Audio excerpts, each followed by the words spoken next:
नमस्ते दोस्तों, आप सभी के स्वागत BS जी किचन भोजपुरी रेसिपी में। तो आज हम आप लोग के साथ शेयर करे जातनी घर पे एलोवेरा जेल बनावे के बहुत आसान और इजी तरीका। तब प्लीज़ ये वीडियो को पूरा देखब जा और बीच में छोड़ के मत जाइब जा।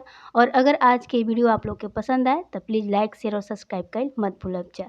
तो सबसे पहले हम एलोवेरा ले ले बनी, जौन कि 3 गो बड़ा साइज के एलोवेरा ले ले बनी। सबसे पहले एकरा के साइड से एकर जौन कांटा बा एकरा के चाकू से कटिंग करके निकाल लिहल जी। तो चलिए जा फ्रेंड्स, निकाल लिहल जा।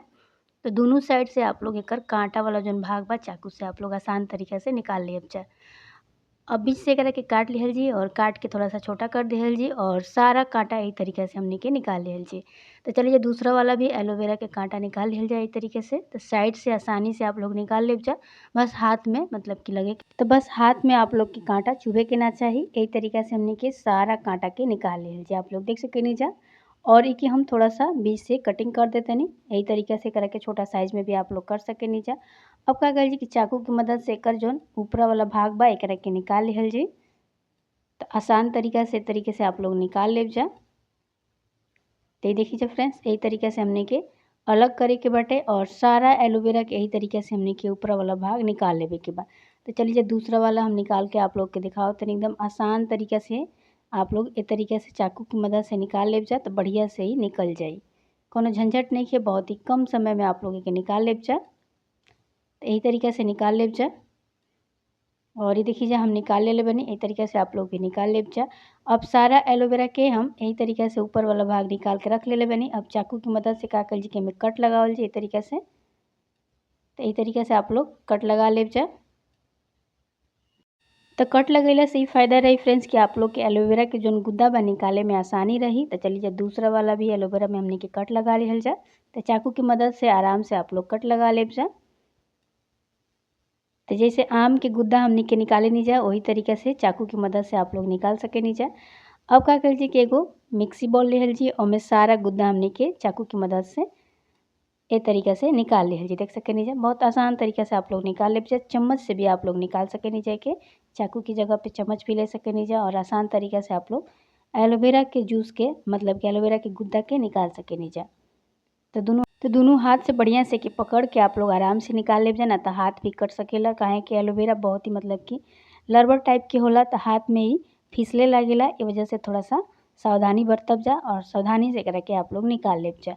तो देखिए में जितना आसान लागत है निकालल, उतना आसान होला नहीं। आप लोग जब निकालब जा तो आप लोग के समझ में आई कि कितना मुश्किल बा एलोवेरा के गुद्दा निकालल। तो चाकू की मदद से चाहे चम्मच की मदद से आप लोग के तरीके से निकाल सके नहीं जा। तो चलिए हम चम्मच से भी निकाल के आप लोग के दिखा देते नहीं। देखिए तो यही तरीके से चम्मच से भी आप लोग निकाल लेब जा फ्रेंड्स। और अभी तक हमारा चैनल के आप लोग सब्सक्राइब नहीं कीजिए कले तो प्लीज़ लाइक शेयर और सब्सक्राइब कर मत भूलब जा। चैनल पे पहली बार आयल बनी जा तो ये वीडियो के लाइक कर देव जा, शेयर कर देव जा। तो देख सकें जा फ्रेंड्स, चाकू की मदद से हम सारा एलोवेरा इस तरीके से निकाल लेते हैं एकर गुद्दा के। यही तरीके से आप लोग भी सारा एलोवेरा के गुद्दा आसान तरीके से निकाल लेब जा। अब का कर जी के एगो बर्तन में करा के रख लिहल जी। अब हम दूसरा तरीका आप लोग के दिखाओ तनी। एकरा के नीचे रख के और चम्मच से आप लोग जोर से मतलब कस के तरह करब जरा तो निकल जाए सारा गुद्दा। इस तरीके से आप लोग भी चम्मच से भी निकाल सके नहीं जा। तरह बहुत आसान होला एलोवेरा के गुद्दा निकालल, तो इस तरीके से भी आप लोग निकाल सके नहीं जा। अब चम्मच से आप लोग के हम दिखा देते नहीं। देखिए एलोवेरा कितना ज़्यादा हमने के निकल के रेडी हो चुकल बा। 3 गो एलोवेरा में हमने कितना सारा मतलब कि जेल निकलल बा। तो अब का कर जी एगो लिहल जी मिक्सी बॉल और एमे सारा एलोवेरा के गुद्दा के ट्रांसफ़र कर दिहल जी। अब एक का कर जी के ढक्कन लगा के मिक्सी में 3 बार के चला लिहल जी। तो के चला लिहल जी। देखिए जूस बन के रेडी हो चुकल बा। फिर से मिक्सी बॉल लिहल जी और में चाय छन्नी लिहल जी और चाय छन्नी की मदद से का कर जी की छान लिहल जी। आप लोग सूती कपड़ा भी ले सके नहीं जा, अगर सूती कपड़ा घर में होखे तो वैसे भी करा के आसान तरीके से आप लोग छान सके नहीं जा। चाय छन्नी में थोड़ा सा दिक्कत होला छाने में, तो अगर सूती कपड़ा होखे मलमल वाला तो में आप लोग जैसे पनीर छानल जाला वही तरीके से आप लोग एके छान सके नहीं जा। तो देख सकें जब फ्रेंड्स चम्मच की मदद से हल्का हल्का हिला डुला के बढ़िया से आप लोग एक के छान लेब जा। और ये देखिए बस कुछ देर इस तरीके से छोड़ देव जा, अपना आप पे सारा एलोवेरा नीचे गिर जाई और जितना भी मतलब खरपतवार हो बाहर मतलब कि रह जाई। और जो हमने के फ्रेश एलोवेरा जूस बाटे मतलब कि जेल बाटे निकल के रेडी हो जाई। तो देखिए जा अभी जौन गुद्दा हल्का फुल्का में रह गई बा तो का कर जी के फेंक दिहल जाई। तो देखिए थोड़ा सा में कुछ बाचल हुई तो के निकाल लिहल जा। चम्मच की मदद से हल्का हल्का एकरा के रगड़ दे जा तब बढ़िया से ही निकल जाए।